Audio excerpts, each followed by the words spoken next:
पश्चिम ओडिशार गणपर्व हेउछि नुआखाई पर्व, जहाँ पश्चिम ओडिशा रे विशेष भावे पालित हेउछि। चाषी प्रथम करी अमलक्षम धान को इष्ट देवी ठारे समर्पण करबा ही नवान भक्षण कुहाଯାଏ। नुआखाई पालन निमंते आगरू लगन बा तिथि निर्णय करथांती।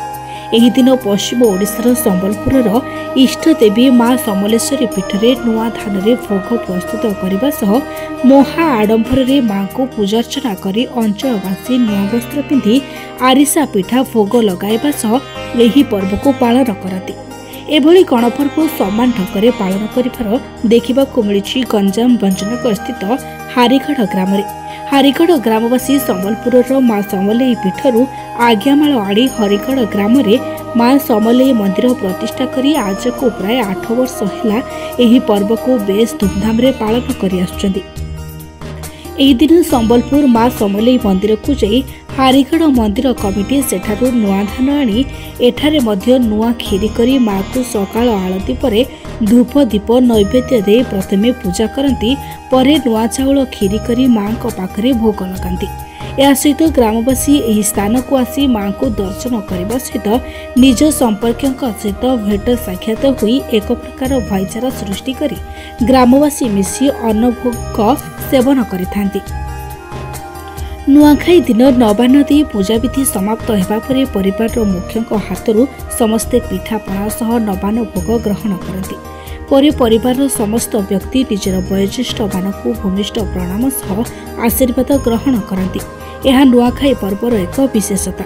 सेथिपई नुआखाई हेउछि एपरि एक पर्व जेउठी जोड़ी होई रहिछि धर्म सहित कृषि और सामाजिक बंधन। आउ एही नुआखाई पर्व रे वंचरखर नवनिर्वाचित विधायक सामिल होइथिबा देखिबाकू मिलिथा बेले समाज रे समस्त व्यक्ति मन रे भाईचारा संदेश रहिबा नै संदेश दैथिले। समस्त को जोहार। ये पर्व पश्चिम ओडिशार गोटे बड़ पर्व।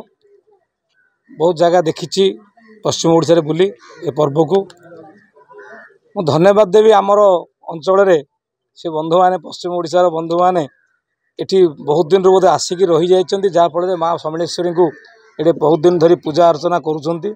एही परिप्रेक्षी रे हरिगढ़ पंचायतर हरिगढ़ गाँव रे जो माँ समलेश्वरी मंदिर अच्छी आज समस्ते ए परिस्थिति एकत्रित होइछन्ति। सबु बंधु बांधव आज एकत्रित होइछन्ति। मु विधायक हिसाब से तांको सांगरे आज एकत्रित हो मिसिक भोजन व्यवस्था कलु, जहाँ परंपरा रही। ये आम पाई बहुत खुशी एवं अंचल पाई मत बहुत खुशी जे गंजाम जिले ये गोटे जगह जोटे नुआखाई भेटघाट परंपरा ये चालू रही। मुझे धन्यवाद देवी अंचल बंधु मान आज दिन में ए परंपरा रे मत निमंत्रण कर। मलय कुमार विषय दीर्घ 8 वर्ष है माँ को आम संबलपुर आम निमंत्रण कर आनीचु। हरिगढ़वासी एवं आमर जाति भाई माने एवं अंचल समस्त लोक मैंने आमको साहाय्य सहयोग कर। आज की दीर्घ 8 वर्ष है आमर पालन कर आसु। वर्तमान जुव मोर बंधु प्रद्युन नायक से आम निमंत्रण करूँ। आमर मंदिर कमिटी वाला आमर भाई मैंने सब जाइए से आमर निमंत्रण रक्षा करी आमको आज दीर्घ बहुत समय आम सांगे बिताई आम सांगे बस आम सांगे प्रसाद सेवन कर। मुझे अनुरोध कर अंचल किंतु आगू आगू उन्नति करवा एवं मंदिर किंतु जो अवस्था अच्छी आमको टिके सरकार तरफ साहाय्य करेंगे एवं ये अंचल किंतु उन्नति हम एवं लोकंकर किंतु सेवा माध्यम लोक सांगे आम जोड़ी होकर रहिबा। मु मोर बंधु विधायक प्रद्युन भाई को मुझे अनुरोध करिछि। मो ना हूँ खदाल नायक हरिगढ़। मु समलेश्वरी मंदिर पूजक अच्छी दीर्घ 8 वर्ष। हाँ आज्ञा माल धरी जाइए आज्ञा माल धरिक आसिक आम मंदिर पिला सब मंदिर करते नागजात कर मंदिर कले मंदिर ठाकुराणी जा धरिक आसलु आज्ञा माल धरिक।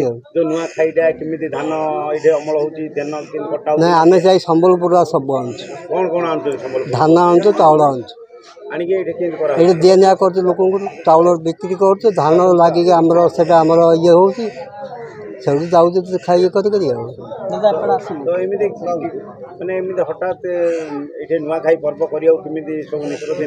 ठाकुर परिवेश सेमती आम जब ठाकुर बसलु नुआ खाई करने बाध्य। गंजाम भंजनगर आशीष कुमार गौड़ रिपोर्ट आलोकित।